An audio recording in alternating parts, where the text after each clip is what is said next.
Bismillah, Assalamualaikum guys. Jumpa lagi di channel Jurnal Terupdate. Dalam sesi wawancara ini, salah satunya Ade Napitupulu menyinggung soal alasan dirubahnya Undang-Undang Watimpres dan juga aturan kebijakan pemerintah soal pemberian alat kontrasepsi bagi siswa usia sekolah dan remaja yang sempat viral. Jadi tak perlu berlama-lama, langsung saja kita saksikan video ini guys. Bismillah. Salah satu capaian yang dibanggakan oleh DPR ya terkait dengan kinerja mereka dalam 5 tahun terakhir ini kan adalah jumlah produk undang-undang yang dihasilkan itu Ada jauh lebih 100. banyak. Dan itu kan dihasilkan lewat rapat gitu bang. Dan itu menggambarkan nggak sih sebuah prestasi? Menurut gua masalah terbesar kita bukan di jumlah undang-undangnya, tapi bagaimana melaksanakan undang-undang itu, bagaimana DPR mengawasi undang-undang itu. Negara lain banyak banget, Bos. Di negara lain, undang-undangnya tidak sebanyak kita. Satu undang-undang, berapa persen dia bisa digunakan dan bermanfaat buat rakyat, itu menurut gua lebih penting dari berapa jumlah undang-undang kita buat. Oh gitu. Karena seringkali begini misalnya, apakah kemudian pemerintah selalu menjawab persoalan rakyat? Ya, enggak. Kemarin gua ketemu sama anak-anak SMP, ini lucu pertanyaan mereka. Mereka cerita begini, Bang, Indonesia tuh lagi lucu-lucunya lagi bang. Maksudnya gimana? Kita itu butuh alat tulis, kita itu butuh memastikan program-program pendidikan yang lebih baik dan sebagainya, memastikan fasilitas pendidikan yang memang lebih bagus, memastikan biaya pendidikan lebih murah, terjangkau, sekolah di mana-mana dan sebagainya. Tapi negara menjawabnya dengan apa? Dengan membagikan alat kontrasepsi. Nah, problem pelajar, mahasiswa, dan jawaban negara tuh nggak nyambung menurut gua. Gitu. Pabrik-pabrik di PHK, pabrik-pabrik ditutup, buruh di PHK, oke, harga barang naik. Lalu negara menjawabnya dengan merubah undang-undang Watimpres. Hubungannya apa gitu loh? Nggak urgent ya bang dengan program publik ya. Lo tahu nggak bahwa rakyat nggak butuh itu? Jangan-jangan pembagian alat kontrasepsi itu bukan kepentingan pelajar, itu kepentingan pabrik kontrasepsi. Jangan-jangan kemudian mengganti undang-undang Watimpres itu bukan persoalan buruh, itu persoalan bagi-bagi kursi di elit.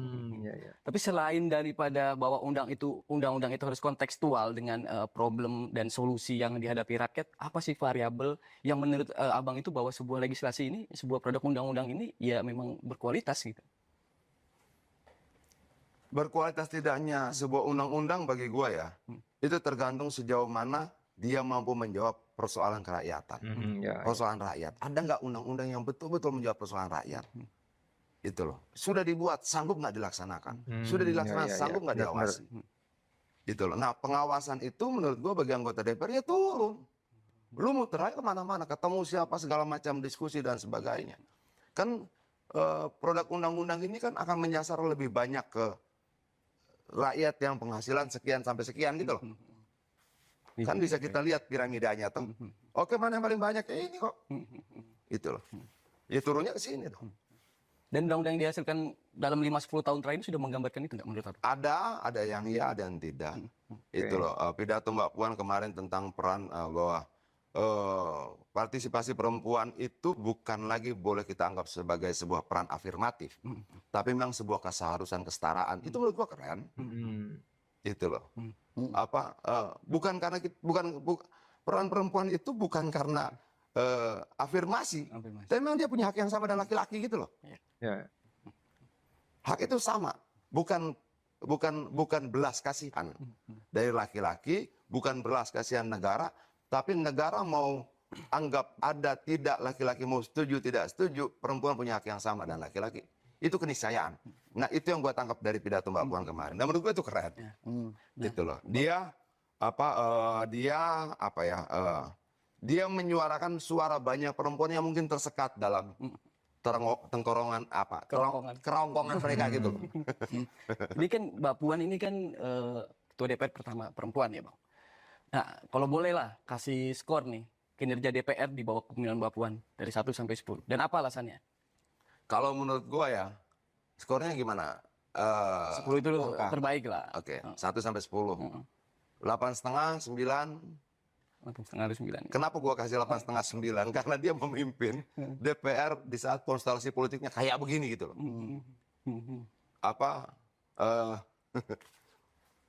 Gua sempat mikir gini, kalau gua jadi dia gimana? Kayaknya gua marah mulu tiap hari, Bos. Kenapa? pilihan partai-partai politiknya berbeda-beda. Kita dari PDI Perjuangan melihat ada banyak pelanggaran konstitusi dan sebagainya, bla bla bla bla. Oke. Dan dia sebagai ketua DPR harus tetap membuat DPR itu kondusif. Gitu loh. Tetap harus bisa bekerja, tetap harus nyaman bagi siapapun untuk datang lintas partai yang berbeda pilihan dan sebagainya. Sementara di luar kadang-kadang kan suhunya udah panas banget gitu loh. Kita berhadapan dengan dengan pemerintahan yang dulu kita dukung sepenuh hati gitu, tiba-tiba berbeda pilihan. Kalau tanya apakah gua sanggup memimpin DPR dalam situasi seperti itu, enggak. Kalau menurut gua Mbak Puan sumbunya jauh lebih panjang dari gua. Nggak sumbu pendek ya? Nggak kalau gua nggak ada sumbunya. Itu publik itu sepertinya merindukan kritik-kritik tajam dari DPR terhadap pemerintahan Jokowi Ma'ruf Amin gitu. Tapi tampaknya di awal-awal tuh kok nggak keluar tuh kritik-kritik pedas terhadap pemerintahan Jokowi Ma'ruf Amin ini. Bang Adian melihatnya bagaimana? Kalau menurut gue itu harus ada risetnya loh. Misalnya partai A berapa banyak mengkritik pemerintah dalam konteks pelaksanaan kebijakan. Partai B berapa banyak, partai C berapa banyak. Lalu kita total, betul nggak yang lu sampaikan itu asumsi atau memang by data gitu loh. Karena menurut gua juga banyak bos. Gua sendiri tuh soal kebijakan pertambangan, soal kasus A, B, C itu banyak banget. Kritik ya. Tapi apakah itu terpublikasi atau tidak, gue tidak tahu. Kan nggak mungkin kita mau ngomong kita, kamera action, kan nggak mungkin. Gitu. Karena kan ada kesan DPR cuma jadi ngecap stempel aja tuh dari apa yang diinginkan pemerintah. Kesan itu melekat sejak dulu ya. Kesan itu melekat sejak dulu. Nah, menurut gue harus kita jawab dengan aktivitas publikasi yang maksimal terhadap kinerja DPR. Mungkin salah satu kelemahan gue ya tidak pernah membawa media ketika gue turun ke dapil, gue berbicara tentang banyak hal, gue membantu rakyat tentang banyak hal, ya jadi rakyat nggak tahu gitu loh. Terkait dengan kinerja DPR nih Bang, ini kan kemarin CSIS kan baru mengeluarkan riset yang dua hasilnya itu adalah yang pertama caleg pendatang baru itu persentase kelolosan menuju Senayan itu jauh lebih rendah dibandingkan dengan periode sebelumnya. Terus yang kedua adalah jumlah caleg yang lolos dari segi usia dan yang mereka kategorikan sebagai muda di usia 40 tahun itu juga jauh lebih rendah. Nah, angka ini akan menggambarkan nggak sih Bang situasi atau dinamika DPR ke depan dalam fungsinya sebagai katakanlah QC atas program-program pemerintah, atau ya itu sekedar angka aja karena pada akhirnya semua urusannya itu akan kembali pada kebijakan partai. Banyak juga orang yang berusia sudah cukup tua yang mau memperjuangkan kepentingan anak muda, tapi banyak juga anak muda yang kemudian menjadi alat orang tua. Itu loh. Nah, korelasinya harus kita cek ya. Korelasinya harus kita cek apa dampak dari penurunan jumlah itu terhadap keberpihakan lah. Apakah kemudian perempuan pasti berpihak pada perempuan gitu, belum tentu juga. Apakah kemudian perempuan bisa lebih memperjuangkan perempuan dibandingkan laki-laki, belum tentu juga. Gitu loh. Apakah yang muda pasti memperjuangkan kepentingan anak muda, belum tentu juga. Artinya usia atau petahana itu tidak bisa kita asumsikan untuk menggambarkan situasi yang akan terjadi ke depan ya. Kalau gue lihat begini ya, dengan sistem pemilihan langsung kayak sekarang, semua bisa. Itu. Cuman kenapa kemudian petahana itu lebih banyak terpilih? Mungkin dia lebih punya kesempatan lebih banyak untuk merawat konstituennya, itu aja.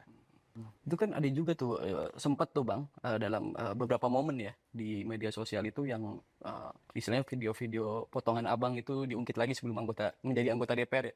Misalnya kayak ketika pemerintahan Jokowi ini memutuskan untuk menaikkan harga BBM gitu kan. Nah, sebenarnya kalau berangkat dari konteks itu lah ya, situasi itu pernah ada nggak sih istilahnya suara hati nurani Bang Adian itu yang sebenarnya ini kayaknya salah deh gitu. Cuma karena gua kader partai gitu ya kayaknya ikut aja gitu. Oh enggak dong, karena kan BBM pertama itu lo percaya tidak percaya gue berdebat dengan presiden. Tapi berdua. Kenapa harus naik? Kenapa harus naik Pak Presiden? Kan begini gitu loh. Tapi kan itu nggak gue publikasikan. Benar. Itu, waktu itu saking kerasnya perdebatan gua dengan teman-teman yang lain, itu kalau siapa ya, eee, wah ribut lah gitu, apa, kencang Ya, banget, tapi kan di oke. internal kita. Jadi bukan pendapatnya yang menjadi kemudian tereduksi, tapi cara penyampaiannya yang berubah, metodenya yang berubah. Sebagai wakil Lu rakyat dan presiden, bukan wakil rakyat. oke, gua wakil rakyat, gua bilang, bos, itu tanah bagian buat rakyat, oke. Ketika lu presiden dan gua bukan wakil rakyat, gua tidak punya akses sama lu, gua kan pegang spanduk di jalan, saya butuh tanah untuk rakyat, gitu loh. Nah, beda nggak? Ya beda, apa caranya? Ada nggak sih suara aspirasi abang waktu zaman aktivis dulu yang abang bawa ke parlemen dan kemudian goal gitu? Jadi sebuah kebijakan yang terstruktur dalam bentuk legislasi. Kalau menurut gua nggak itu ya alat ukurnya. Begini. Pak Presiden, di sana itu banyak tanah milik yayasan-yayasan yang dasarnya adalah hak pakai tidak berbatas waktu. Oke. Dalam Undang-Undang Pokok Agraria pasal sekian, negara sebagai pemberi hak itu bisa mengambil lagi hak itu ketika 1, 2, 3, 4 itu kejelasan sama Presiden. Itu bisa Mas Adian, bisa. Oke, ya kita ambil. Kita bagikan buat rakyat. 480 KK sampai dapat sertifikat. Tapi kan tidak ada undang-undang yang berubah toh. Artinya maksud gua nggak bisa lu lihat bahwa oke ini harus identik dengan undang-undang yang berubah. Enggak. Undang-undang sudah ada kok. Produknya nggak usah link. Nggak usah kita. Jadi alat ukurnya tidak jumlah. Oke, lu pengen begini buat undang-undang baru. Lu pengen begini buat enggak. Periksa aja ada nggak? Ada. Bahwa perangkat undang-undang kita ini yang sekian banyak ini bos, banyak juga yang sebenarnya sudah mengakomodir kepentingan orang banyak, tapi dalam aplikasinya nggak benar. Oke guys, jadi dari sesi wawancara tadi yang mungkin saya soroti yaitu terkait masalah penyediaan alat kontrasepsi yang tadi memang disinggung Bang Adian, jangan-jangan itu ada kepentingan buat pabrik kontrasepsi dan juga para elit guys. Jadi sebelumnya memang sempat heboh soal penyediaan alat kontrasepsi untuk kalangan pelajar dan remaja. Kemenkes pun akhirnya mengklarifikasi soal isu alat kontrasepsi yang diperuntukkan bagi remaja. Juru bicara Kemenkes, Muhammad Syahril, MPH, menjelaskan penyediaan alat kontrasepsi tidak ditujukan untuk semua remaja sebenarnya, melainkan hanya diperuntukkan bagi remaja yang sudah menikah dengan tujuan menunda kehamilan ketika calon ibu belum siap karena masalah ekonomi atau kesehatan. Syahril menegaskan pernikahan dini akan meningkatkan risiko kematian ibu dan anak. Risiko anak yang dilahirkan akan menjadi stunting juga sangat tinggi. Sehingga sesuai dengan ketentuan dalam PP tersebut, sasaran utama pelayanan alat kontrasepsi adalah pasangan usia subur dan kelompok usia subur yang berisiko. Syahril menambahkan agar masyarakat tidak salah persepsi dalam menginterpretasikan peraturan pemerintah tersebut. Nantinya aturan itu akan diperjelas dalam rancangan peraturan Menteri Kesehatan sebagai aturan turunan dari PP tersebut. Jadi mungkin itu guys yang bisa saya sampaikan untuk video kali ini. Bagaimana menurut kalian soal video ini? Tulis komentarnya di bawah ini ya guys ya. Saya pamit dulu. Wassalamualaikum warahmatullahi wabarakatuh.